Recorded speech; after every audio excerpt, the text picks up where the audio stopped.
Have you ever been contacted by a recruiter for a potential job for a corporate dental chain? Afraid of jumping into the opportunity after hearing all of those horror stories? Fear not, my fellow dentists, because today I'll be giving you my raw, unfiltered perspective on why I will never return to corporate dentistry ever again. If you're a dental student or practicing dentist considering corporate dentistry, I absolutely need to stay to the end of this video. I'll share with you some advice on what to actually look for when thinking about applying for a corporate dental job. Alright, let's get right into this oh so spicy topic. There are some days that I feel absolutely unprepared, overworked, overstressed, and it feels like the world is crashing down on me. I've been working in this corporate dentistry job ever since I graduated from NYU, and I have been working for just over a year in one of the busiest practices in the entire country. Alright, first off, this should come as no surprise, but there is a huge focus on numbers. It's corporate, it's private equity backed, and unfortunately, it's what the real world looks like within most businesses in America. I understand that people get a sour taste in their mouth when profitability is mentioned in healthcare. And in my job, at times, it can feel a bit extreme. Metrics are brought up every morning. We have monthly meetings with the regional managers called MOR, or Monthly Office Review, where they literally make an office visit and tell us how we can do MOR, or more. This type of office environment focused on numbers is definitely not for everybody, especially a new graduate who barely knows how to do clinical dentistry full time. Being immersed in an environment with a big focus on metrics does give you invaluable insight on how to run your own profitable business, if and whenever you decide to leave. And this stuff is absolutely not taught in dental school. I'm not gonna lie to y'all, there was a point where I began to start seeing treatment plan costs in my head during a new patient exam and thinking how it would affect our monthly budgets. Now, to be fair, this is my first job as a dentist, so the business side of dentistry, or selling dentistry, which, let's be real, is exactly what we must do as dentists. And all of this was all very new to me. And this particular way of practicing dentistry, I'm gonna be honest with you all, had a big influence on my day-to-day workflow in my practice. Now, I was never told what or how to treatment plan. All clinical decisions were completely up to me. And it's a pretty common misconception in these evil offices. They tell the doctors how to treatment plan.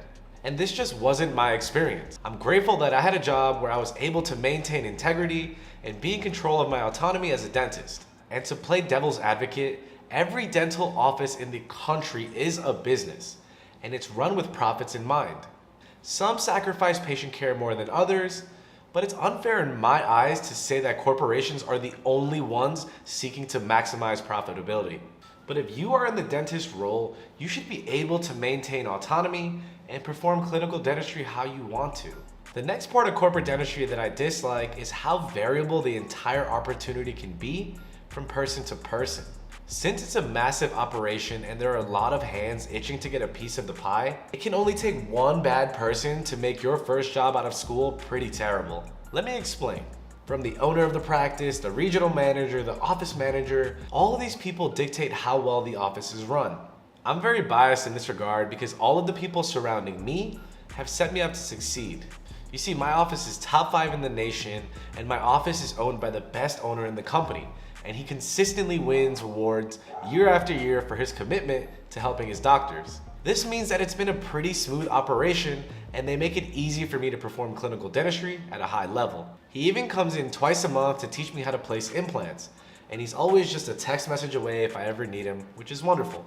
But let me tell you, I have friends all around the country in several different dental corporations, and I hear horror stories about this stuff. Stories of lazy office managers not getting case acceptances and running their office into the ground by not controlling expenses. That list goes on and on. Also, location definitely matters. Are you in a big city or are you rural? What types of insurances your office takes matters. If you're taking Medicaid, you're gonna be running around a lot more frequently.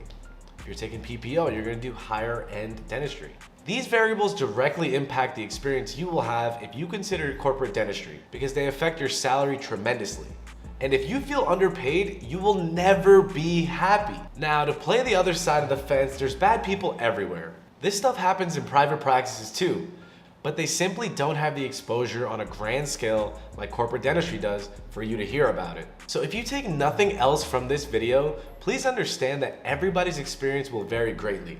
What I am experiencing may not be what you're experiencing or what your friend will experience. Together, we can have you well informed to get the best possible opportunity to succeed. Now, I did want to mention that there's one constant amongst all corporate dental jobs, and that's that they won't be easy.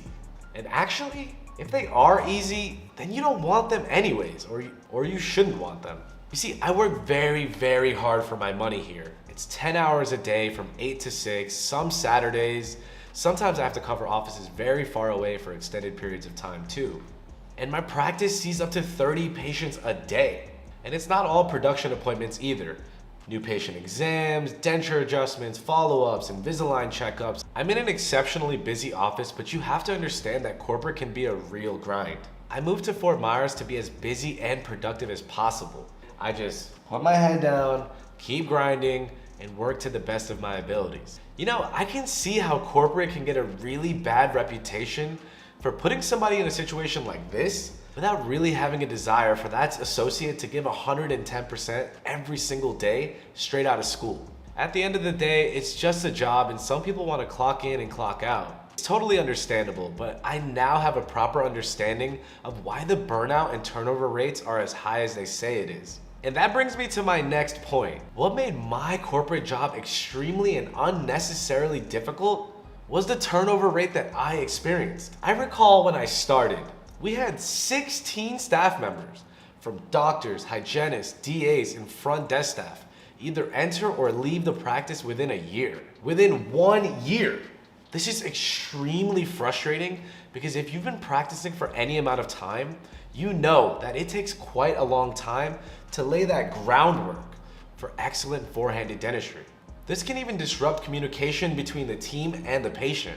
Adding a new member requires a lot of extensive training and commitment on the doctor's part, while having to endure several hiccups along the way at the detriment of the patient experience. But getting away from dentistry, working for 10 hours a day in an office, you create these really special bonds and relationships with your team. At times we're going through hell together, but we also celebrate the victories just as hard. So when you hear that your team member is leaving the office or being transferred to a different location, it can be heartbreaking. I'd have team members doing impact and wisdom teeth with me, passing the exact tool I needed without even having to speak. To then a week later, where I'm doing a filling and I have to explain to my assistant who's fresh out of school which one is the football burr. And I get it. I recently came out of school too, but it can be quite frustrating to have that happen to you as a fresh grad, trying to figure things out as you go. And on my next and final point of why I won't work another corporate dental job, is that corporate dentistry operates differently than any other dental practice in the country. Just the sheer clip rate and volume of which patients are brought in and out is simply too much. In my opinion, corporate dentistry is the McDonald's of dentistry. I love McDonald's. My childhood go-to sandwich was a McGangbang with a lettuce bun to save on carbs. That's when you put a McChicken sandwich directly inside of a juicy McDouble. And for like $2, you can't beat it. It's amazing. Now, don't get me wrong.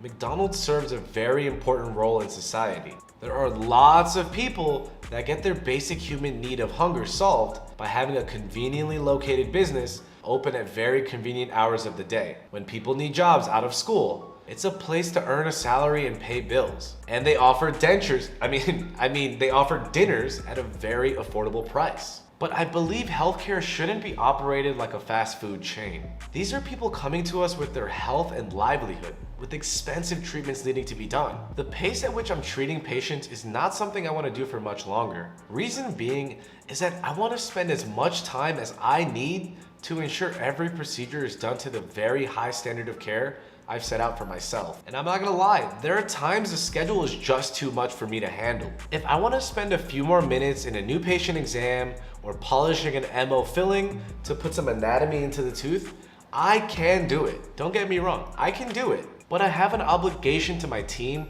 to keep the pace of the office so everybody can go home on time. I keep these things in the back of my head as I'm managing multiple columns at the same time.